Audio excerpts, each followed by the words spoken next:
Beyond Time, bab 871-872.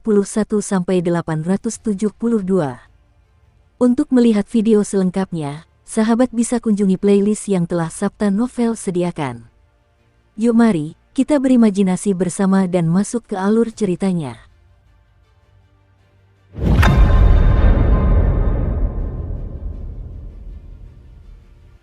Pada saat itu, di tempat di mana kereta hantu berserakan, terdapat lebih dari 100 kultivator. Masing-masing dari mereka memiliki metode sendiri. Beberapa mengandalkan seni kultivasi, sementara yang lain mengandalkan benda-benda eksternal. Selain itu, mereka adalah tokoh-tokoh terkemuka di antara rekan-rekan mereka. Itulah sebabnya mereka bisa bersembunyi di sini sampai sekarang, menunggu kesempatan untuk mendapatkan anak kereta hantu. Seandainya Suking tidak muncul, meskipun akan ada korban jiwa di antara mereka, pasti akan ada seseorang yang berhasil mendapatkan kereta hantu tersebut. Namun, sekarang dengan kedatangan Suking, hanya dengan satu kalimat, semua kereta hantu yang mereka dambakan pun lenyap. Dengan lambaian tangannya, seolah-olah dia telah membuka tirai di ruangan gelap itu, menyingkapkan persembunyian semua orang. Sebenarnya, deskripsi ini tidak tepat. Lebih tepatnya, dengan lambaian tangan Suking, dia tidak hanya membuka tirai, tetapi rumah itu langsung terurai dengan sendirinya dan tumbuh kaki sebelum pergi secara terpisah. Kejutan yang ditimbulkan oleh pemandangan ini menyebabkan semua kultivator bulan api di sini merasakan guntur bergemuruh di dalam pikiran mereka. Dalam sekejap, daratan menjadi terang, dari kegelapan menjadi cahaya, menyebabkan napas mereka menjadi terburu-buru. Ji Dongzi merasakan kejutan terbesar.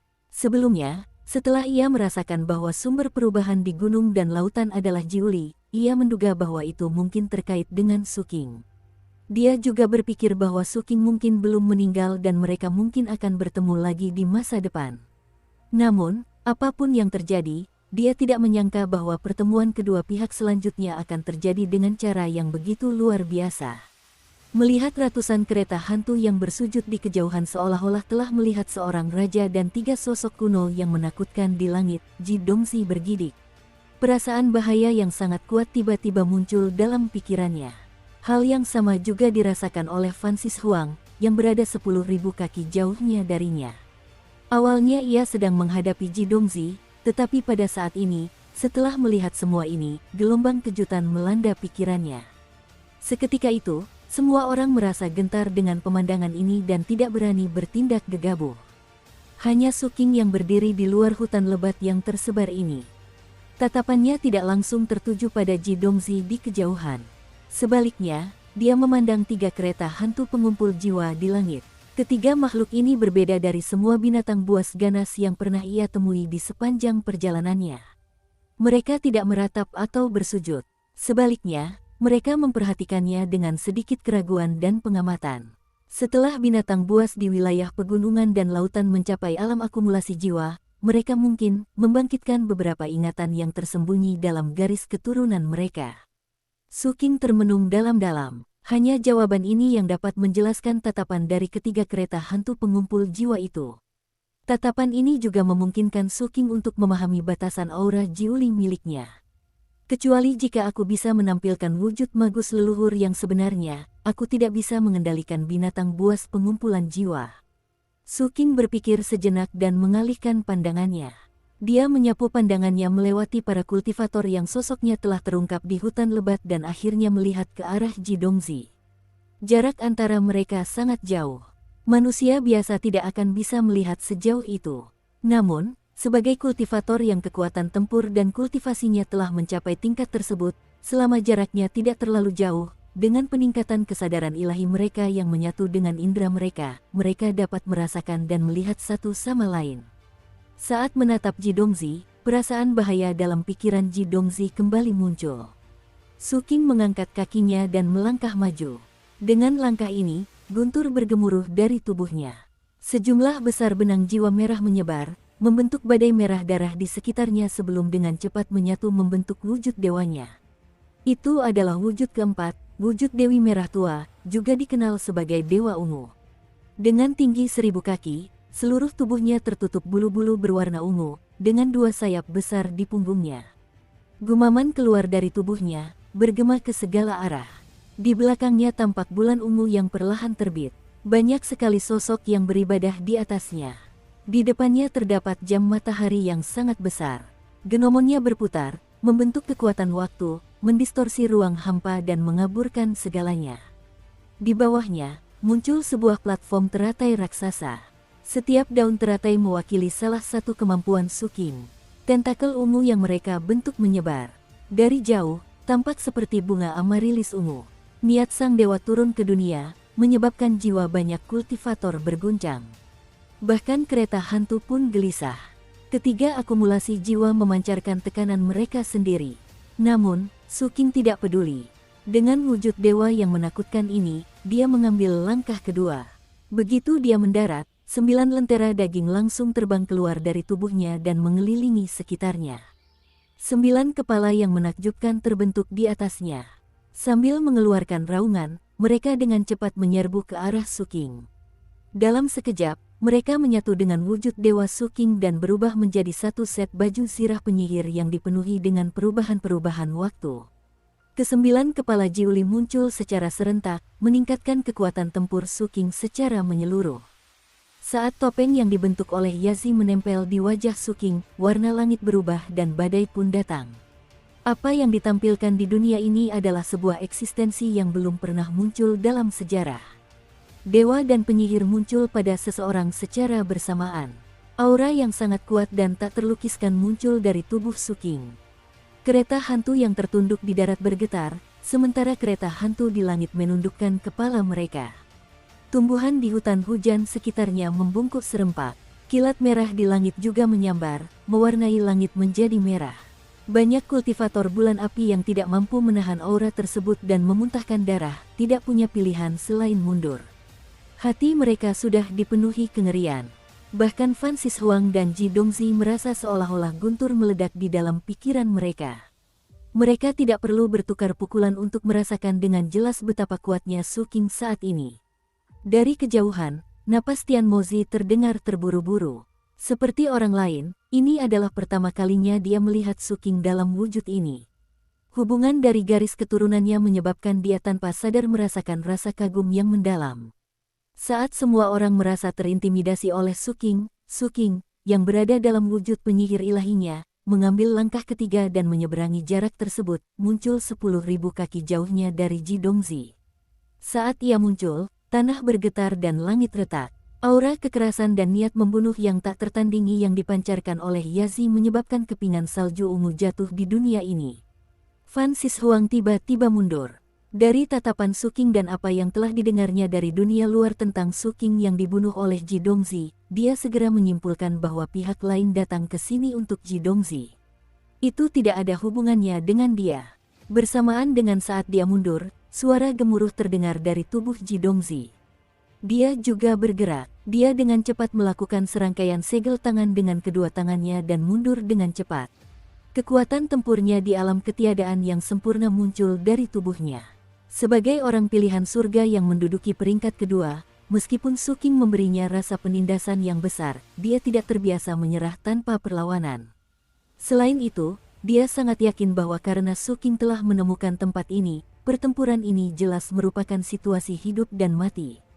Dalam sekejap, langit yang sudah dipenuhi retakan hancur berkeping-keping. Sebuah jari raksasa muncul dari dalam dan langsung mendekati Suking. Jari ini memiliki aura agung, seolah-olah memiliki kekuatan untuk menghancurkan dunia. Jari ini juga mengandung seluruh kekuatan tempur Ji Dongzi, hukum yang tak terhitung jumlahnya, dan tanda daunnya. Ia mengubah bentuk ruang hampa dan langsung menuju ke arah Suking dengan kekuatan yang luar biasa. Suking tetap tenang. Menghadapi jari yang datang, dia mengangkat tangan kanannya dan mendorong perlahan. Dengan suara dentuman, jari besar itu benar-benar berhenti di depannya. Bahkan benda itu terangkat. Suara retakannya melebihi suara guntur dan bergema. Jari yang mengerikan ini sebenarnya mengalami deformasi dari tengah dan dipatahkan oleh Suking. Pada saat berikutnya, jari kedua, ketiga, keempat, dan kelima muncul di langit dan turun satu demi satu. Saat itu, Ji Dongzi telah memperlihatkan jurus ini kepada Suking. Pada waktu itu, Su Qing telah membayar harga yang sangat mahal dan menggunakan semua seni ilahinya sebelum ia hampir tidak mampu menghadapinya satu persatu. Namun, ia juga terluka parah dan tidak punya pilihan selain memperlihatkan jurus memancing bulan dari sumur. Namun sekarang, situasinya berbeda. Su Qing mengambil langkah keempatnya. Saat suara retakan terdengar berturut-turut, keempat jari yang datang sama sekali tidak bisa menghentikan Su Qing. Semuanya hancur karenanya. Menghadapi pemandangan ini, ekspresi Ji Dongzi tampak serius. Sambil mundur, ia melakukan serangkaian segel tangan lagi. Dalam sekejap, langit menjadi gelap di balik 5 jari yang patah dan telapak tangan yang besar menutupi langit saat menamparkan ke arah Su Qing. Su Qing mengangkat kepalanya dan menatap telapak tangan yang besar itu. Kabut kelabu muncul di matanya. Kabut itu semakin menebal. Dalam sekejap mata, kabut itu terangkat dari tubuhnya dan langsung menuju telapak tangannya.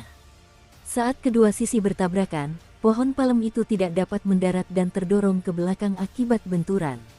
Pada saat berikutnya, kabut dengan cepat mengembun menjadi paku abu-abu yang menembus pohon palem, menyeretnya ke tanah.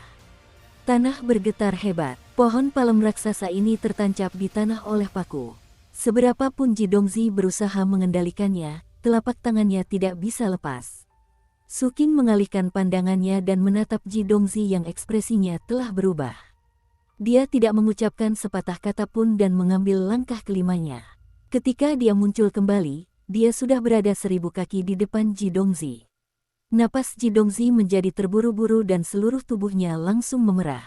Banyak sosok darah berhamburan keluar dari tubuhnya, membentuk danau darah. Terlebih lagi, sosok-sosok darah di dalamnya terus runtuh, menyebabkan jangkauan danau darah terus meluas secara eksplosif saat mereka bergerak menuju Su Qing. Adapun dirinya sendiri, ia dengan cepat melayang ke udara. Ekspresinya berubah dan niat membunuh di matanya begitu kuat saat ia merentangkan tangannya. Seketika, lebih banyak darah dan sosok berlumuran darah menyembur dari tubuhnya. Dalam sekejap mata, lautan darah yang luas muncul di sekelilingnya, dengan jangkauan yang menakjubkan yang membentang di luar pandangan, menutupi langit dan mengubah seluruh dunia menjadi warna merah tua. Menekan, di tengah lautan darah, Ji Dongzi, yang hampir tak terlihat di antara gelombang merah tua, mengeluarkan teriakan keras dan menurunkan tangannya. Seketika, lautan darah yang mengerikan di sekitarnya menekan bumi. Dukung terus channel YouTube Sabta Novel. Saat itu, Su Qing dikalahkan oleh jurus ini karena telah melampaui batas otoritas darahnya. Meskipun akhirnya berhasil melarikan diri, ia menderita luka serius. Ketika melihatnya lagi, Su Qing mengangkat kepalanya dan menatap lautan merah yang jatuh dari langit. Kemudian dia mengangkat tangan kanannya dan meraih lautan merah itu. Tingkat kultivasinya melonjak ke seluruh tubuhnya dan indera ilahinya menyebar ke segala arah. 9 kepala Jiuli meninggalkan tubuhnya dan meraung ke dunia. Di bawah peningkatan ekstrim tersebut, otoritas darah Su Qing langsung melampaui batas sebelumnya dan terdorong ke tingkat yang lebih tinggi lagi. Lautan darah yang menutupi langit seketika bergejolak, membentuk pusaran besar. Sumber pusaran ini adalah telapak tangan Su Qing yang terangkat. Lautan darah yang bergelombang terus berputar dan berkumpul di telapak tangan Su Qing, menjadi semakin kecil. Melihat pemandangan ini, hati semua kultivator yang menyaksikan kembali bergetar. Pada akhirnya, di bawah tatapan semua orang, lautan tak terbatas di langit benar-benar berubah menjadi bola darah yang berputar di telapak tangan Su Qing. Benda itu memancarkan cahaya merah menyilaukan yang mewarnai dunia menjadi merah. Seseorang akan merasakan sakit yang menusuk jiwa ketika melihatnya, seolah-olah mereka dapat mendengar ratapan yang tak terhitung jumlahnya. Selain itu, ada juga aura mengerikan yang berputar di dalamnya, penuh dengan ketidakstabilan, seolah-olah bisa meledak kapan saja dan menimbulkan malapetaka. Pemandangan ini menyebabkan kilat menyambar pikiran Ji Dongzi dan tubuh serta jiwanya bergetar. Dia tidak bisa lagi menyembunyikan kengerian di hatinya. Ketika muncul di matanya, jari telunjuk Su Qing menjentikkan bola darah yang mengerikan itu. Dalam sekejap, bola darah yang membawa aura pemusnahan itu meledak dengan kekuatan dahsyat. Kemanapun ia lewat, ia meninggalkan noda darah korosif di kehampaan, menyerupai bekas luka di langit, menuju langsung ke Ji Dongzi. Cahaya darah menerangi langit, menyebabkan langit berubah menjadi merah. Bercak darah menyebar dengan cepat dan seketika menutupi kehampaan seperti tirai merah. Hal yang sama juga terjadi pada tanah.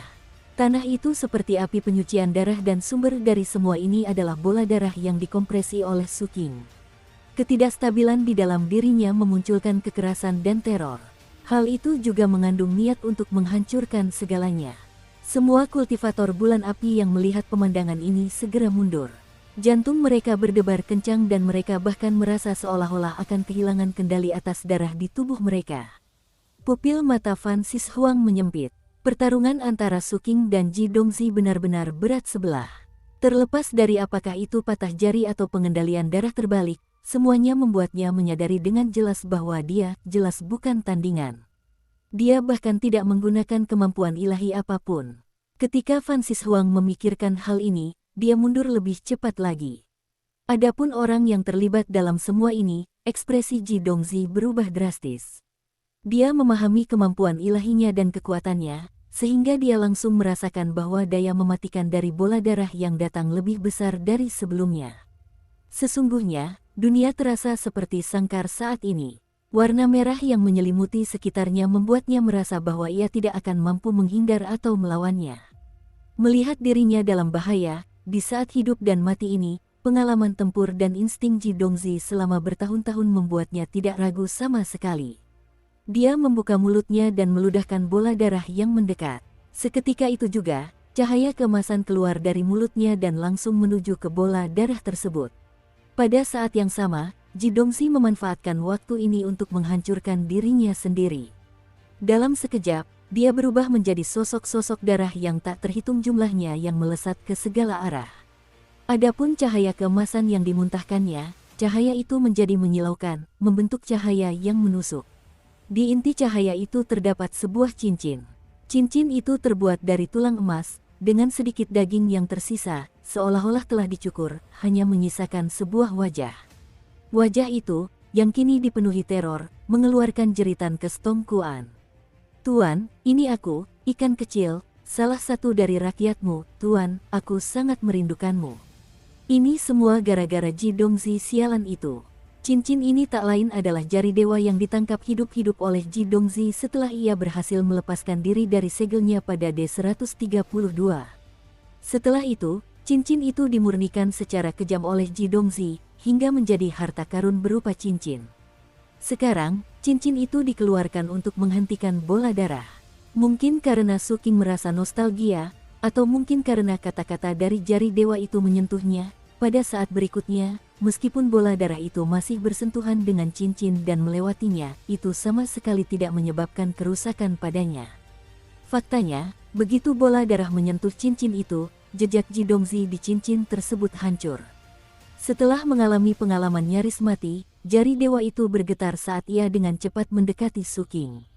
Ia ingin mengatakan sesuatu, tetapi pada saat berikutnya, sosok leluhur sekte berlian muncul di hadapannya.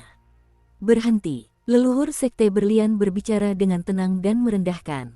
Ia merasa bahwa ini adalah puncak hidupnya.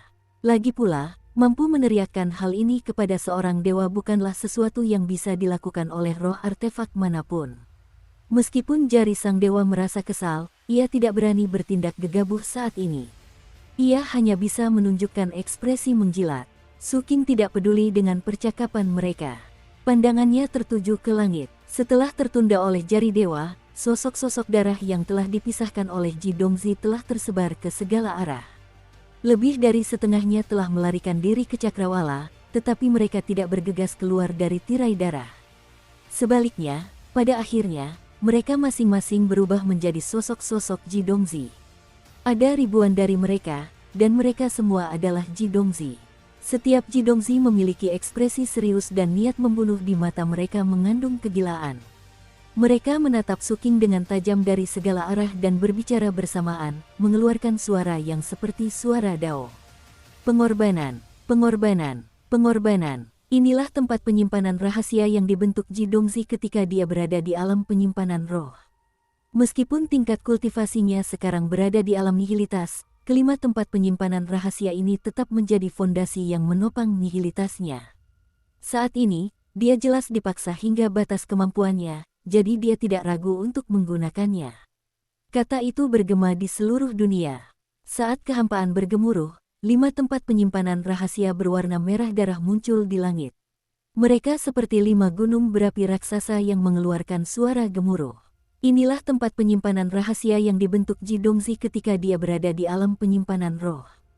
Meskipun tingkat kultivasinya sekarang berada di alam nihilitas, kelima tempat penyimpanan rahasia ini tetap menjadi fondasi yang menopang nihilitasnya. Saat ini, dia jelas dipaksa hingga batas kemampuannya, jadi dia tidak ragu untuk menggunakannya.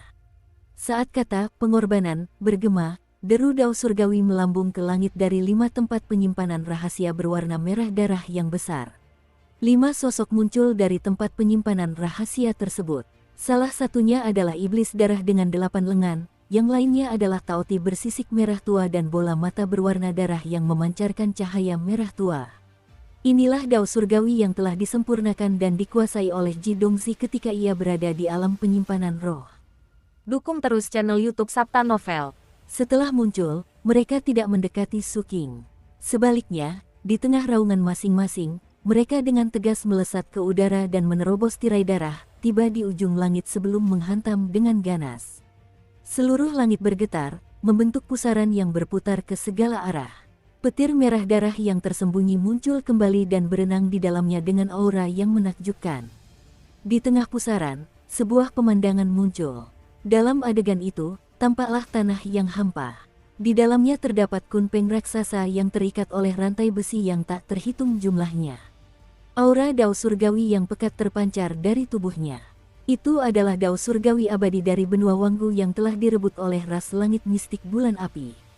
Rantai besi yang tak terhitung jumlahnya mengelilingi tubuhnya, dan setiap rantai itu menancap dalam-dalam ke tubuhnya, menguncinya. Ada juga cambuk besar yang melambai di udara dan terus mencambuk tubuhnya. Kondisinya sangat rusak. Cambuk itu dipenuhi dengan banyak tanda dao dan semuanya bersinar. Setiap kali cambuk itu diayunkan, terdengar suara guntur. Terdengar juga ratapan dari dao surgawi abadi yang turun ke dunia. Suara itu mengandung rasa sakit yang tak berujung dan keinginan yang tak terlukiskan untuk mati. Suara itu bergema di dunia manusia, membentuk suara yang melampaui aturan dan hukum, dan menghentikan bola darah Su King di udara. Ini bukan pertama kalinya Su King melihat dao surgawi abadi ini. Namun, ini berbeda dari apa yang pernah dialaminya sebelumnya. Kali ini, Ji Dongzi tidak hanya meminjam suara dao surgawi untuk membentuk penindasan. Dia sedang mempersembahkan dao surgawinya. Dalam sekejap mata, kelima dao surgawinya langsung menuju kehampaan. Di sana, mereka benar-benar hancur dengan sendirinya dan menyatu menjadi cambuk, menyebabkan cambuk tersebut memiliki 5 tanda tambahan dan kekuatannya sedikit meningkat. Disintegrasi ini tidak dapat dipulihkan. Ini berarti Ji Dongzi akan kehilangan 5 dao surgawi selamanya. Hal ini akan berdampak besar pada kultivasinya. Jika dia ingin pulih, dia harus membayar harga yang sangat mahal. Ini juga alasan mengapa dia tidak menampilkan gerakan ini dalam pertarungannya dengan Su King sebelumnya. Pengorbanan semacam itu secara alami ditukar dengan kekuatan yang menakjubkan. Dalam sekejap, salah satu rantai besi yang mengikat dao surgawi abadi terlepas dan dengan cepat menggantung melalui celah di langit. Dengan suara mendesing, ia mendarat di dunia hutan gelap kereta hantu. Serangan itu melesat cepat ke arah Su King dengan kekuatan yang tak bisa ditolak atau dihindari. Terdengar ledakan keras. Seluruh tubuh Su King bergetar. Rantai besi itu langsung menghantam tubuhnya, menyebabkan dia mundur sejauh 10.000 kaki. Kekuatan di dalam dirinya berubah menjadi kilat merah tak terhitung jumlahnya yang melesat ke seluruh tubuhnya.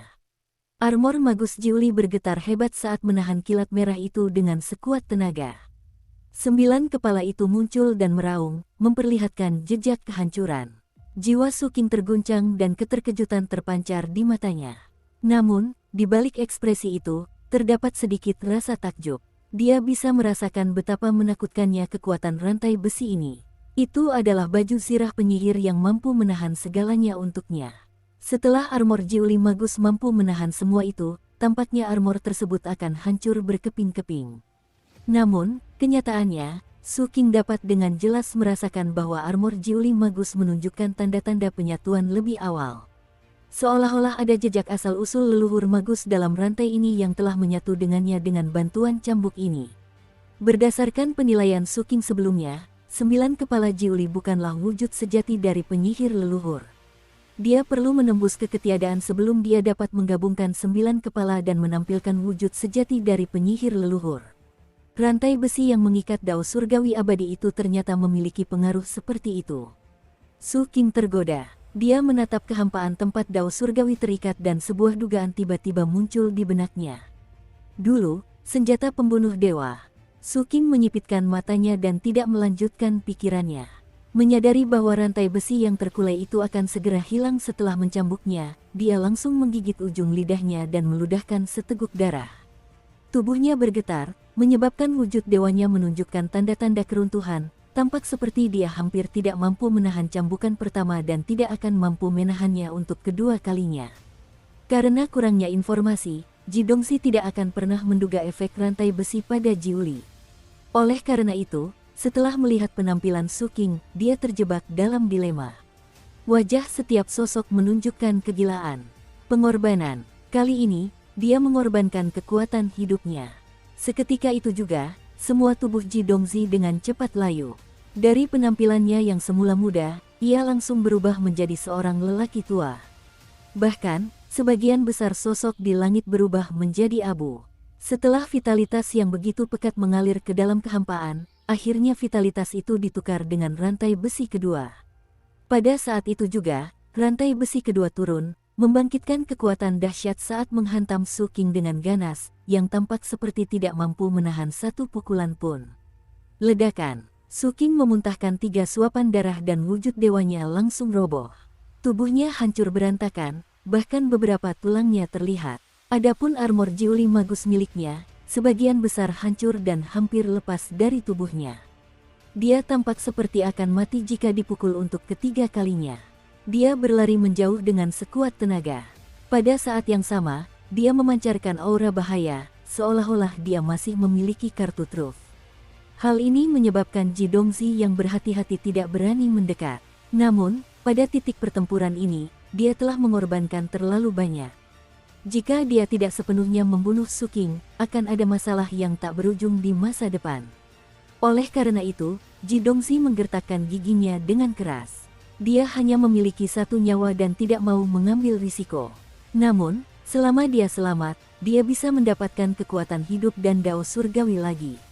Oleh karena itu, tatapannya dipenuhi tekad saat dia berbicara lagi. Pengorbanan. Kali ini, yang dia korbankan adalah basis kultivasinya. Basis kultivasi nihilitas meledak dari tubuhnya pada saat ini. Semua dao yang telah dia sempurnakan dan semua aturan yang telah dia pahami berubah menjadi meteor yang langsung menuju dao surgawi abadi. Setelah rantai-rantai itu hancur di sana, rantai besi ketiga turun seperti yang dia inginkan. Mati. Ji Dongxi mengeluarkan teriakan serak. Rantai besi itu meraung dan mencambuk tubuh Su King. Sebelum dicambuk, Su King tampak terluka parah.